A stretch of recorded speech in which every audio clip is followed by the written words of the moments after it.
Hi vinyl community, John here again. This is a video about some of my records that I've been reunited with. I did a similar video before, records that were sort of come from my parents' loft in England. This batch, and I'm probably going to have to make two videos about this because there's a lot. These come from the States in California.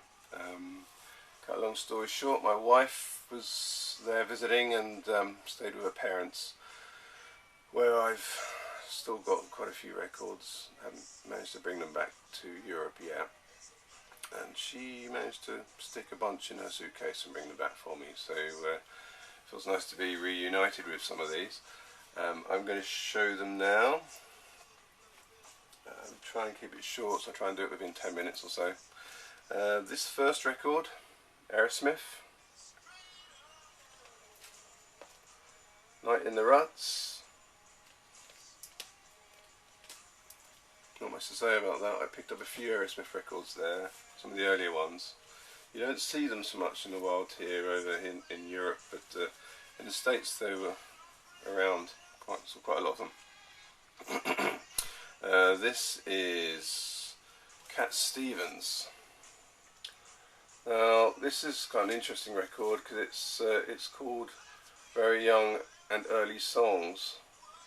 So it's sort of like a mixture of sort of early released, or I don't know if they're released or whether they're demos or what, I don't know, but it's quite an interesting listen, and it's interesting to hear that there's even the variation of sort of the various different hisses in the background of the songs.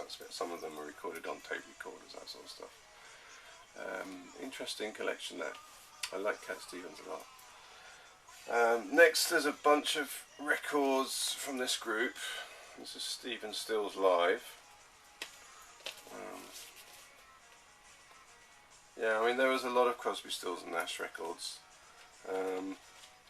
and I wasn't that familiar with them when I went to the States, so it was kind of cool to bring myself up to speed on that.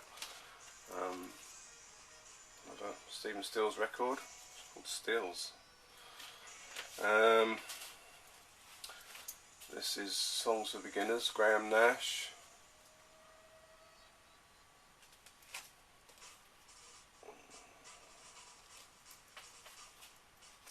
And this one's kind of cool, it's still in the shrink wrap. Wind on the Water by David Crosby and Graham Nash. Great condition, that record. This is one that I picked up for next to nothing at a place. There was a great big thrift store that I used to go to in Sacramento, and it was incredible. As a good example of what I would turn up there, here is mint condition. I think it's a reissue, but nevertheless, it's a mint condition Louis Prima album. This has still got the shrimp gone. It's called A Tribute to Louis Prima. I don't know if you can see the label from this distance, quite some way away from a camera. But there we go. This, I mean, I picked this up. This was 25 cents. This big thrift store I used to go to, a particular one, I can't remember what it was. I'd like to think it was Goodwill, but it wasn't. I'll tell you what it was in a little thing down the side here.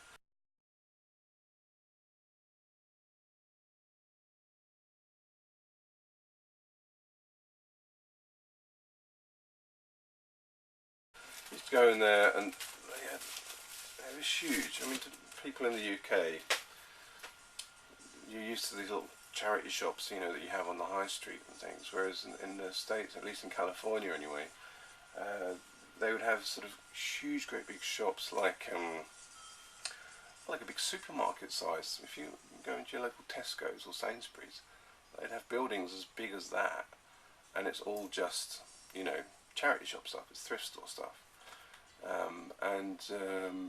Unsurprisingly, you go in there and there's nearly always records. This is another one I picked up, 25 cents, Jazz Makers. I'm not a huge collector of jazz, but even I could tell, well, this is obviously, at the very least, it's worth my 25 cents, which is next to nothing. And I like this. I like the back cover. This is an original pressing. The back cover has this advert for like what we used to call a radiogram.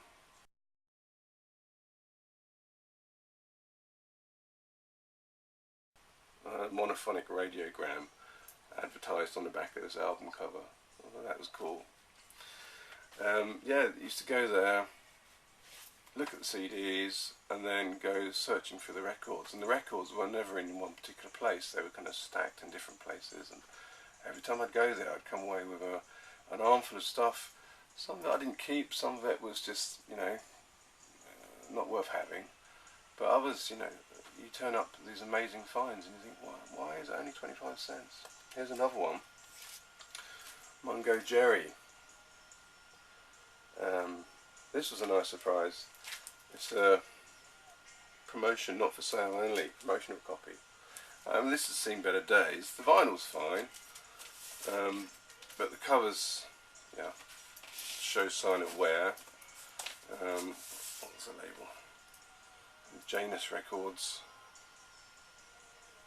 Very happy to have that.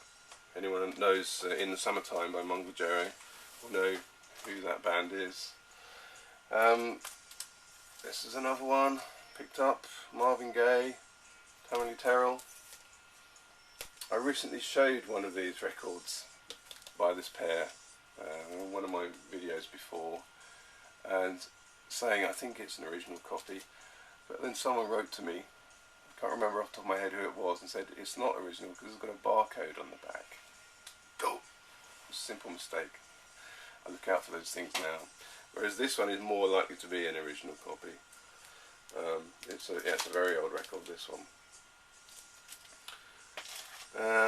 Peter, Paul and Mary. Peter, Paul and Mary were everywhere in California.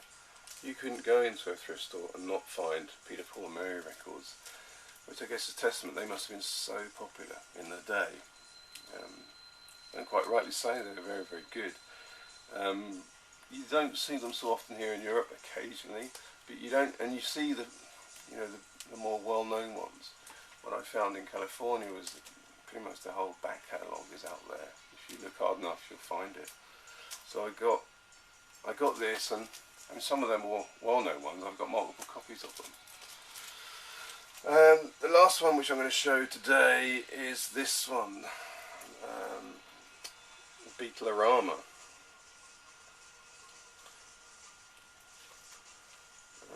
New Sound of England, and this is one of those records, as I understand right, it was sort of cheaply made.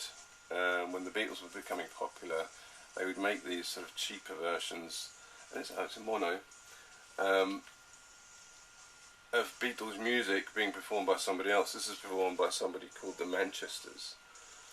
I wouldn't have even given this a second thought, to be honest with you, if I hadn't have just recently read that book called Vinyl Junkies, where somebody in that book describes how